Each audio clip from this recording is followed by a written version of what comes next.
په یو کلي کې یو تاڼهدارو ځای ورکړی و. د خپلې میاشت کې خبرې کولې. تاڼهدار کور ته راغی. ښځې ترې ډیمانډونه کول چې ما له د سرو کالي جوړ کړه. دا خبرې کولې. تاڼهدار راپاڅېدو، ورته یې ویې چې وا بله مجله، دلته د بریاني هوټلو خلکو به دې د مزې بریاني خوړه. لچو دلته راغی او د بریاني لپاره اډر ورکړو چې بریاني راوړه. هوټل والا ورته ویې تاسو تشریف فرماشه. لچو کېناستو او د بریاني پلیټ یې ورته کېښودو. د هوټل والۍ سره خبرې کولې که دلته امن شته او که نه. هوټل والا ورته ویله امن نشته، غلان دي. په دې خبره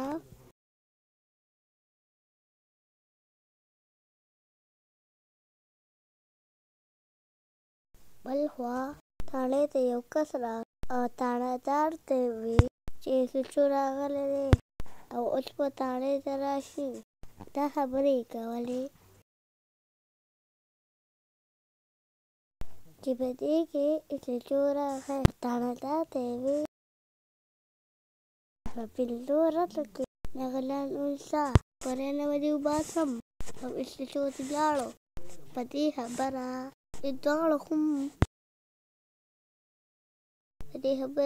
دواړه را روان شو. د غلاګانو نیولو د غم مزاح پیدا شو. دوی به څنګه نیمو. په لاره روان وو. یو کس لرې ودرېدو. تپوس یې ترې کولو غلا کوونکی دلته پته شته چې کوم ځای دي؟ هغه ورته ویې ماته پته نشته. دوی دواړه روان وو. په لاره کې 2 کسان ولیدل چې جګړه یې وه. یو تاڼهدار ته یې ویې ډېرې زما چرګه پټه کړې او هغه ما په 2000 اخیستې وه او ده به زر خرڅه کړه. 1000 روپۍ ماله نه راکړې. تاڼهدار ورته وویل دا پیسې ماله راکړې نو جګړه به ختمه شي. دا پیسې د تاڼهدار واخیستې. زما چرګه ولاړه او پیسې دا پیسې راکړه که نه. دباو وکړو. هغه عاجزه د هغه ځای نه روان شو. تاڼهدار خوشحاله شو. پیسې یې واخیستې او روان شو. دا خیال یې هم نه دا جوړ هغه غلان دي. د بریاني هوټل ته راغی. هوټل والۍ سره خبرې کولې چې ستا هوټل ته ټول خلک راځي. هوټل والا ورته وویل به راځي خو دا غل دې رالولی و نو تاله به انعام درکړم. هوټل والا ورته وویل ښه به کوشش کوو وبې نیومه، دلته به بیا اطلاع درکړم. په دې وخت کې هوټل والا له شاپر کې بریاني واچول او لاره روان شو. په لاره تللو چې په دې کې یو کس په منډه روان، بل کس ورپسې شاته منډې وهلې. دواړه روان وو چې دا غل روانه بیګ وتښتو چې تاڼهدار ورپسې منډې وهلې. غل ودرېدو. ورته یې ویې دې بیګ کې پیسې دي، نیمه به درستا شي نیمه به زما. ما معاف کړه. تاڼهدار خوشحاله شو. پیسې یې واخیستې او کس لاړه وتښتېدو. د پیسو مالک راغی. تاڼهدار ته یې وویل دلته نه وتښتېدو زه برباد شوم، ټولې پیسې یې وړې. دا خبره یې وکړه او خپه ترې روان شو. تاڼهدار ډېر خوشحاله و چې ګټه مې وکړه. په دې کې غل هوټل ته راغی. هوټل والا ویې دا جوړ غل دی ځکه چې د پیسو بیګ سره و. هوټل والا ورته وویل کېنه. بریاني ورته کېښوده. دوايي پکې واچوله.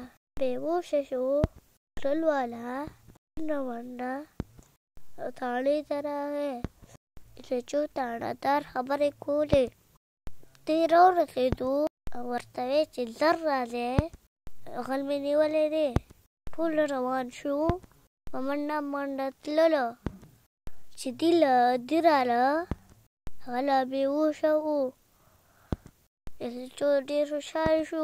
هغه ونیو چې کله هم هغه په هوښ شو نو ویې وي چې دې داړهدار چې د دې بیګ نه پیسې ورکړې او دلته پرېښې وه. لیچو ورته وویل. لیچو ډېر غوسه شو. داړهدار او غل یې او دواړه جیل ته بوتلو.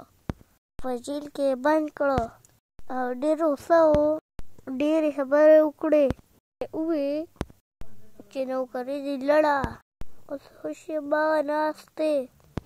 او لیچو بریانی له راغی او د هغه لوګری یې ادا کړه او انعام یې وله ورکړو او ډېر خوشحاله و ترېنه چې ته ډېر ایماندار یې. د بریاني هوټل دی چې د ټول هوټله سر د باد نیکومه او ټول ورته وګورئ چې هغه ایماندار کس دی چې څومره خلک پرې راجمع دي او ټول خلک د بریاني نه مزې اخلي.